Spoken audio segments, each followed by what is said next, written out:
برائی سے برائی ختم نہیں کر سکتا، لیکن وہ ایسا بنا دیتا ہے کہ دیکھنے میں وہ برا کیا لگ رہا ہوتا ہے، اچھا لگ رہا ہوتا ہے، دیکھنے میں اچھا لگ رہا ہوتا ہے۔ غور کرو گے تو نہیں لگے گا۔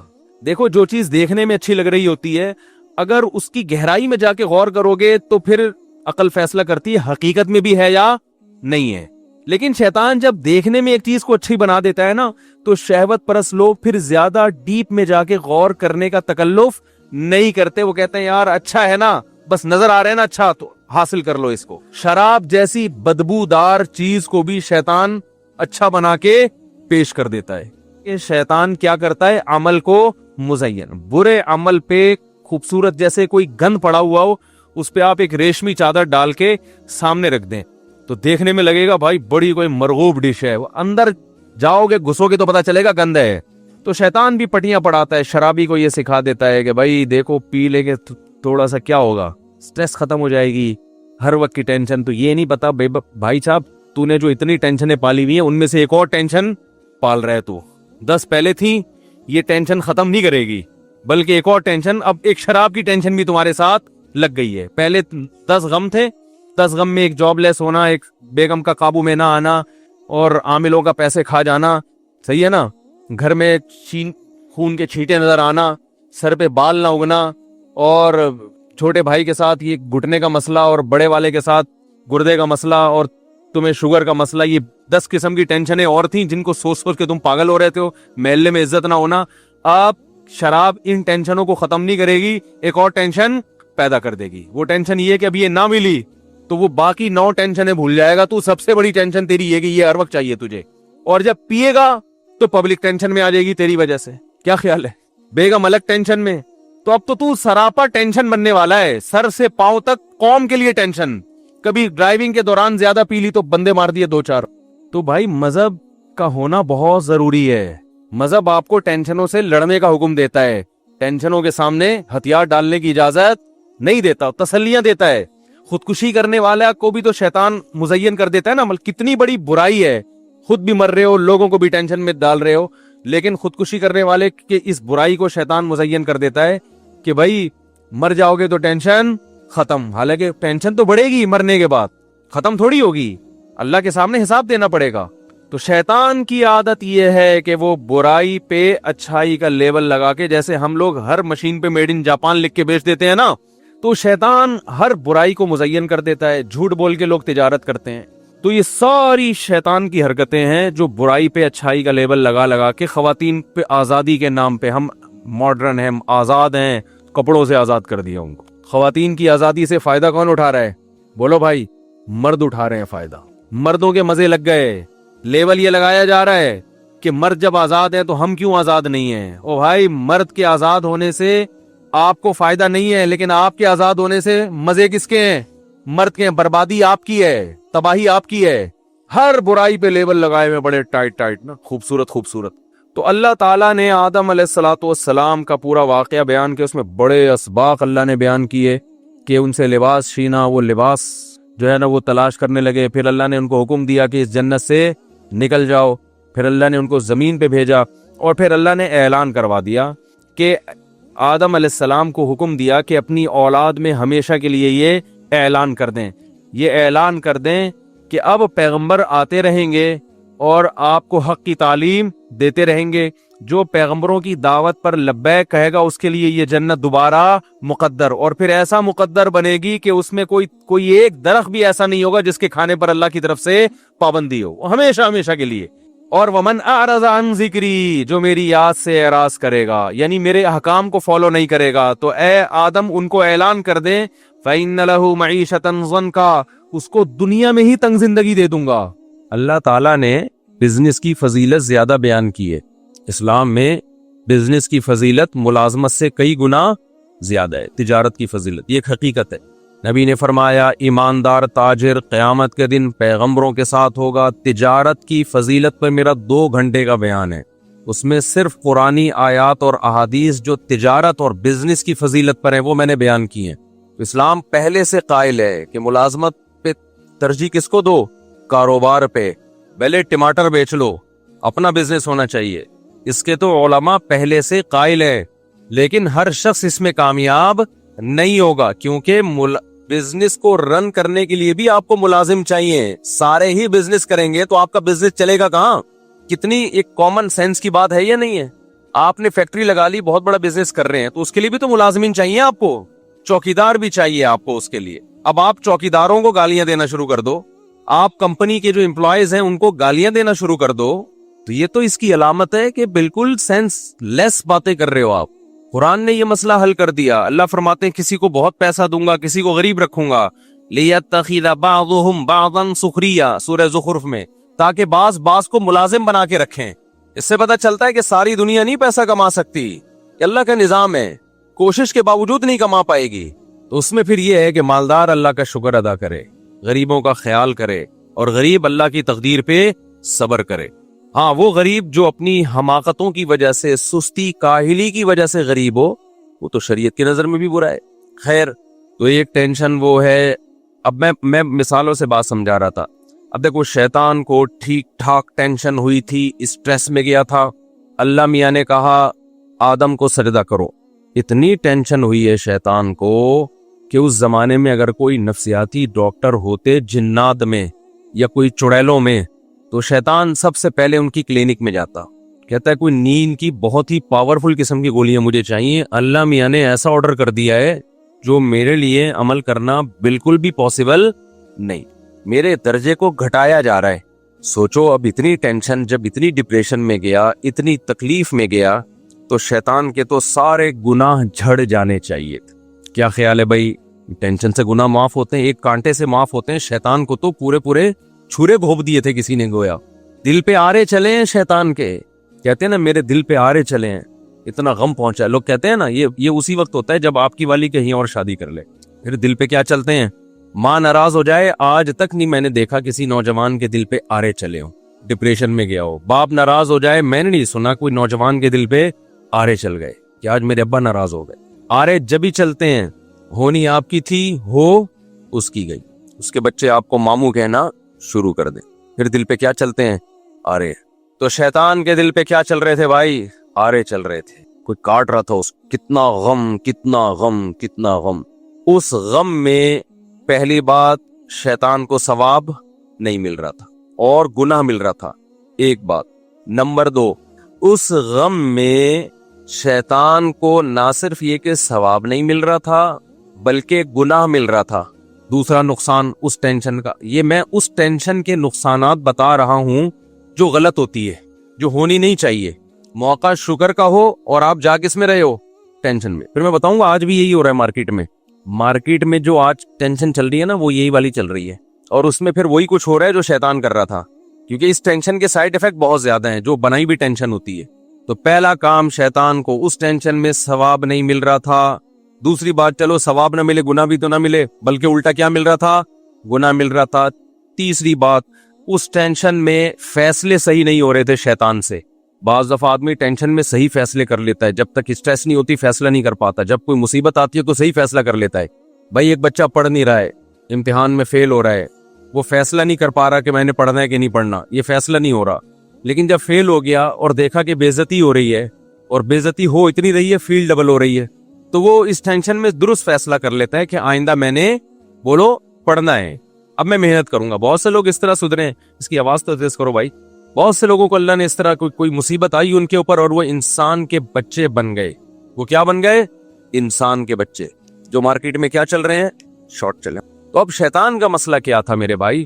شیطان ڈپریشن میں گیا, ٹینشن میں گیا. کس بات سے؟ اس بات سے ٹینشن میں گیا کہ اس کو سجدہ میں کیوں کروں, اس کو مجھ سے افضل کیوں بنا لیا. مائک کی آواز ابھی بھی کم ہے, مجھے بڑا چیخنا پڑ رہا ہے اور تیز ہو نہیں رہی میرا خیال ہے. تو اس ٹینشن میں شیطان نے 3 غلطیاں کی ہیں, اس کے 3 سائیڈ ایفیکٹ ہوئے, کیونکہ یہ ٹینشن غلط ہو رہی تھی. پہلا اس کو نقصان یہ ہوا کہ خدا کی ناراضی. پہلا نقصان یہ ہوا کہ ثواب نہیں ملا اس ٹینشن پہ.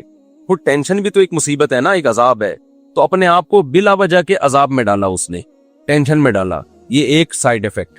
نمبر 2, اس پہ ثواب نہیں ملا اس کو, بلا وجہ کا عذاب. نمبر 2, گناہ ملا اس کو.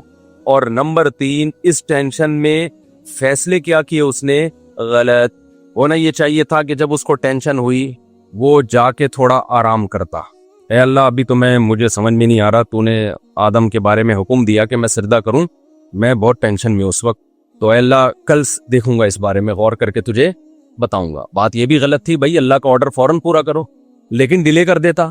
کیا خیال ہے بھائی؟ ابھی فیصلہ نہیں ہو رہا، ابھی میں بہت غصے میں ہوں۔ جیسے جو طلاقیں دے دیتے ہیں، میں ان سے کہتا ہوں بھائی لڑائی ہو رہی ہے، بیگم کو بولو ابھی میں بہت غصے میں ہوں، بیگم مانگ بھی رہی ہوتی ہے بعض دفعہ نا، دے دو طلاق دے دو، تو غصے میں دے دیتا ہے، تو اس کو بولو بھائی ابھی میں بہت غصے میں ہوں، اس ٹاپک پہ ہم کل بات کریں گے۔ گٹکا کھانے چلا، ایسے موقع پہ گٹکا جائز ہے، کچھ تو کھائے نا، ٹائم گزارے باہر جا کے، گٹکے کا علاج ہو جائے گا، تیزاب سے کلیاں کرا دیں گے، ڈیٹول سے کلیاں کرا دیں گے ہم اس کو، طلاق کا علاج نہیں ہوگا۔ تو اب کیا ہے؟ فیصلے غلط، وہ غلط فیصلہ شیطان کا کیا تھا؟ بھائی ریلیکس ہو جا، کسی ڈاکٹر کے پاس چلا جا، 2 ٹیبلٹ کھا کے سو جا، جب ذرا اسٹریس اور کھچاؤ کم ہوگا پھر فیصلہ کرنا۔ نا فیصلے بھی سارے ابھی ہوں گے۔ وہ فیصلہ کیا ہے؟ اللہ کا تو کچھ بگاڑ نہیں سکتا تھا۔ اس نے کہا کہ اے اللہ، اس شیطان، اس آدم کی وجہ سے میں مردود ہوا نا، تو مجھے قیامت تک زندگی دے، میں اس آدم اور اس کی ذریت کو پورا زور لگا دوں گا، جنت میں جانے نہیں دوں گا، کچھ بھی ہو جائے، ایسی کی تیسی۔ یہ نہیں سوچ رہا بے وقوف کہ اس کا آدم اور اس کی اولاد کو تو نقصان ہوگا، کم بخت تجھے کیا فائدہ ہوگا اس کا؟ کیا اس پہ تجھے کیا قیامت کے دن کوئی نشان حیدر دیا جائے گا، یا کوئی شیلڈ دی جائے گی تجھے تیری خدمات پہ، یا تیری برادری تجھ سے خوش ہو جائے گی کہ ابا ایسا کام کر کے گئے کہ مزہ آ گیا؟ اے بھائی کچھ بھی نہیں ہوگا، بلکہ اس سے تجھے اور نقصان ہوگا، تو ہمیشہ کے لیے اللہ کا دشمن قرار پائے گا، پھر میدان حشر میں تیرا حساب ہوگا، پھر تجھے ہمیشہ کے لیے جہنم کی آگ کے حوالے کر دیا جائے گا۔ تو کیوں اتنی بڑی مصیبت مول لے رہا ہے؟ لیکن ٹینشن جب بنائی ہوئی ہوتی ہے نا، خدا کی طرف سے نہ ہو، آپ کی اپنی بنائی ہوئی ٹینشن ہو، اس میں درست فیصلے نہیں ہوتے۔ ایک مصیبتیں اللہ کی طرف سے آتی ہیں اور ایک انسان کی بنائی ہوئی ہوتی ہیں، جو بنائی ہوئی مصیبتیں ہیں ان میں درست فیصلے نہیں ہوتے، بلکہ اس ٹینشن میں جو فیصلہ کرو گے وہ اس سے بڑی ٹینشن کا ذریعہ بنے گا۔ سمجھ میں آ رہی ہے کہ نہیں آ رہی ہے؟ بہت اہم باتیں، اللہ کرے کسی طرح کھوپڑی شریف میں بیٹھ جائے۔ الٹا ہی فیصلہ کر لیا اس نے بولا اللہ مجھے مہلت دے دے، اب دیکھ میں اس شیطان آدم اور اس کی اولاد کے ساتھ کرتا کیا ہوں۔ اللہ میاں نے کہا جا بھائی، کھلا میدان ہے، میں نے آدم کو بنایا، میں پیغمبروں کو بھیج کے سمجھاتا رہوں گا، جو تیری باتوں میں آئیں گے تجھے فالو کریں گے، لیکن میرے نیک بندے تو ہر طرح کا حربہ استعمال کر لے گا، تیرا حربہ ان کے اوپر نہیں چلے گا۔ یہ ہے کھلا میدان ہے، میچ ہے، اننگ ہے، جا تو بھی کھیل اور میرے نیک بندے بھی کھیلیں گے تیرے ساتھ۔ اور یہ مقابلہ اب تک چل رہا ہے اور قیامت تک بولو چلتا رہے۔ تو شیطان نے کیا کیا؟ اس ٹینشن میں فیصلہ صحیح کیا یا غلط؟ تو اس سے پتہ چلتا ہے میرے بھائی، اگر میں اور آپ غلط چیز کی ٹینشن لے رہے ہیں تو اس ٹینشن میں 3 عذاب میں مبتلا کر رہے ہیں۔ نمبر 1، ٹینشن میں آپ کھل کے مصیبت، یہ ایک نیا۔ نمبر 2، اسی کو نمبر 1 میں شامل کرنے کہ یہ ٹینشن برائے ٹینشن، اس پہ ثواب نہیں ملے گا۔ نمبر 2، ثواب کے بجائے الٹا گناہ ملے گا۔ جیسے شیطان اب تک ڈپریشن میں ہے اور جہنم میں اور زیادہ ڈپریشن بڑھ جائے گی اس کی، تو ہم بھی اگر غلط چیزوں پہ ٹینشن لیں گے تو ہماری ڈپریشن بھی بڑھے گی اور الٹا اس ڈپریشن پہ ہمیں ثواب کے بجائے گناہ ملے گا۔ اور تیسری بات، ہم فیصلے غلط کریں گے جس سے ہماری ٹینشن اور بڑھے گی، جو کہ آج ہو رہا ہے۔ اب میں مثال سے بات سمجھاتا ہوں۔ آج جو لوگوں کو ٹینشن ہو رہی ہے نا، وہ حب دنیا کی وجہ سے ہو رہی ہے۔ شیطان میں کیا تھا؟ وہ یہ دیکھ رہا ہے کہ میرے پاس کیا کیا نعمتیں ہیں، وہ یہ دیکھ رہا ہے کہ مجھے کیا نعمت نہیں ملی، یہ نہیں دیکھ رہا ہے کہ مجھے کون کون سی نعمتیں ملی ہوئی ہیں۔ وہ یہ دیکھ رہا ہے کہ مجھے یہ والی نعمت نہیں ملی کہ میں آدم سے بھی افضل ہوں اللہ کی نظر میں یہ مقام چاہتا تھا۔ یعنی وہ یہ دیکھ رہا ہے کہ میں 22ویں گریڈ کا آفیسر کیوں نہیں ہوں، میں 21ویں کا کیوں ہوں۔ ابے تو یہ دیکھ کہ 21ویں کا لاکھوں کے مقابلے میں کتنی بڑی فضیلت رکھتا ہے 21ویں گریڈ کا آفیسر۔ سمجھ میں نہیں آ رہی میرے خیال ہے بات؟ ایک عورت یہ سوچ رہی ہے کہ میں مرد کیوں نہیں ہوں، مجھے اللہ نے عورت کیوں بنایا۔ وہ یہ نہیں دیکھ رہی کہ اللہ مجھے گدھا گھوڑا حیوان بھی بنا سکتا تھا، مجھے انسان بنا دیا اس نے۔ ایک آدمی یہ دیکھ رہا ہے کہ میں 17واں گریڈ کا آفیسر کیوں نہیں ہوں، وہ یہ نہیں دیکھ رہا کہ مجھ سے ماتحت کتنے لوگ ہیں جن پر اللہ نے مجھے فضیلت دی ہے، وہ بھی تو اللہ کی دی ہوئی فضیلت ہے۔ ایک آدمی یہ دیکھ رہا ہے کہ میری صحت، وہ جو کیا ہے، آرنلڈ ہے، کیا نام ہے اس کا جو باڈی بلڈر، آرنلڈ، میری صحت آرنلڈ جیسی کیوں نہیں ہے۔ وہ یہ نہیں دیکھ رہا کہ تو ہسپتال میں جا, ٹی بی کے اور کینسر کے مریض نظر آئیں گے, تو شکر ادا کر کے تو دوڑ رہا ہے, چل رہا ہے, بھاگ رہا ہے, تجھے اللہ نے ان لاکھوں لوگوں پہ فضیلت دی ہے, تو مقابلہ کر رہا ہے آرنلڈ سے. ہر آدمی اپنے آپ کو اپنے سے بڑے سے کمپیئر کر رہا ہے, حالانکہ اس سے چھوٹے لاکھوں نہیں ہے, کروڑوں ہیں جن پر اللہ نے اس کو فضیلت دی ہے. یہ کمبخت اس پہ رو رہا ہے کہ میرا ذاتی گھر کیوں نہیں ہے. تجھے یہ نہیں پتا کہ بہت سے لوگ کرائے پہ بھی نہیں رہتے, جاؤ چھپڑوں میں جا کے, روڈوں پہ جا کے دیکھو, پڑے ہوئے ہیں. یہ ناشکری ہے. یہ ایسے ہے کہ شکر کا موقع تھا اور ٹینشن لے رہا ہے. اس کا مطلب زیرو سے بھی ٹیمپریچر نیچے گرا ہوا ہے اور اس کو گرمی لگ رہی ہے. اس کو ہیٹر لگانا تھا اور یہ ایئر کنڈیشن کی باتیں کر رہا ہے. سمجھ میں آ رہی ہے کہ نہیں آ رہی ہے؟ موقع تھا ہیٹر لگانے کا, ٹھنڈ ہو رہی ہے, اور یہ کیا تلاش کر رہا ہے, کہہ رہے میرے پاس ایئر کنڈیشن کے پیسے نہیں ہیں. او بھائی تو ہیٹر نہیں, استری جلا کے گرمی حاصل کر لے, اے سی کی باتیں مت کر. تو آج میجورٹی کو جو ٹینشن ہے نا وہ اس بیس پہ ہے. پھر کہتے ہیں خوشیاں ہی نہیں ہے زندگی میں. تو میں ان سے کہتا ہوں تمہاری زندگی میں جو خوشیاں نہیں ہے نا, اس پہ یہ نہ سمجھو کہ اس پہ اللہ تعالیٰ تم سے کہے گا کہ چلو دنیا میں بیچارہ غمزدہ ہے تو آخرت میں کیا دے دوں گا میں اس کو خوشیاں. میں نے کہا تمہیں نہ دنیا میں ملی نہ آخرت میں, نہ دنیا میں خوشیاں ملیں گی اور آخرت میں بھی کیا ہوگے, محروم. اللہ کہے گا موقع خوشی کا تھا اور تو منا کیا رہا ہے, غم. ہم اللہ اس کے رسول سے پوچھتے ہیں کہ اے اللہ سردی والا ٹیمپریچر کب شروع ہوتا ہے. صحیح ہے نا کہ ہمیں اس وقت سردی لگنی چاہیے. بھائی دیکھو دوبارہ مثال سمجھا دیتا ہوں. 26 ڈگری جب ہوتا ہے نا ٹیمپریچر, تو بھی انسان کو تھوڑی تھوڑی ٹھنڈ لگ رہی ہوتی ہے. لوگ نارملی اے سی کا ٹیمپریچر کتنا رکھتے ہیں, بولو نا, 26 یا 28.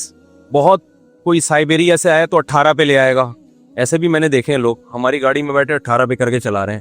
یہ نہیں دیکھ رہے کہ میں ٹھٹر گیا, میں وہیں کا وہیں, میں اتر ہی نہیں پا رہا گاڑی سے, جم گیا. ہر طرح کے لوگ ہوتے ہیں نا. کچھ کو ایسا ہوتا ہے کہ وہ ان کو 28 بھی بہت سردی لگ رہی ہوتی ہے. یہ گٹکے والے کا ٹیمپریچر ہوتا ہے یہ.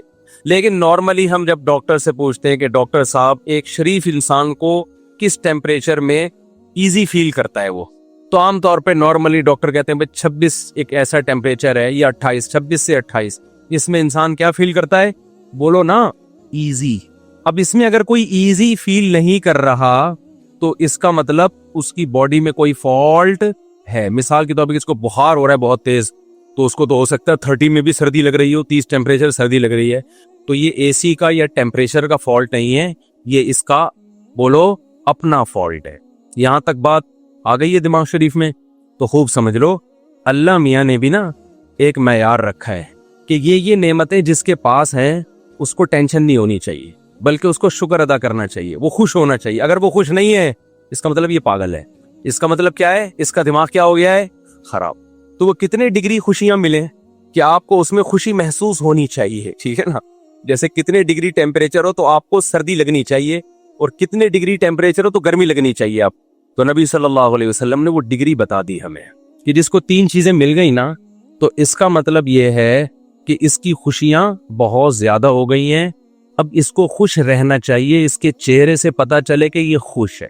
وہ کیا ہے, نمبر 1, 2 وقت کا کھانا. کتنا بھائی, 2 وقت کا کھانا, بالفعل ہو یا بالقوہ ہو. یہ تھوڑی عربی ہے, میں اس کو اردو میں سمجھا دیتا ہوں. اصطلاح ہے بالقوہ کا مطلب آپ رات کو سوئے, آپ کو پتا ہے کچن میں کل کا کھانا 2 ٹائم کا, میرا اور میرے بیوی بچوں کا, یا جو میرے زیر کفالت ہیں, بوڑھے ماں باپ بھی اس میں داخل کر لیں, ان سب کا 2 ٹائم کا کھانا میرے پاس کیا ہے, بولو, موجود ہے. اس کو کہتے ہیں بالفعل موجود ہے. بالقوہ کا مطلب یہ ہے کہ ابھی تو کچھ بھی نہیں ہے, لیکن میرے ہاتھ اور پاؤں سلامت ہیں, صبح کہیں نہ کہیں مزدوری مل جائے گی جس سے میں 2 ٹائم کے کھانے کا انتظام کر لوں گا. اس کو کہتے ہیں بالقوہ. ہم پریکٹیکلی تو نہیں ہے, لیکن 2 ہاتھ اور 2 پاؤں سلامت ہیں.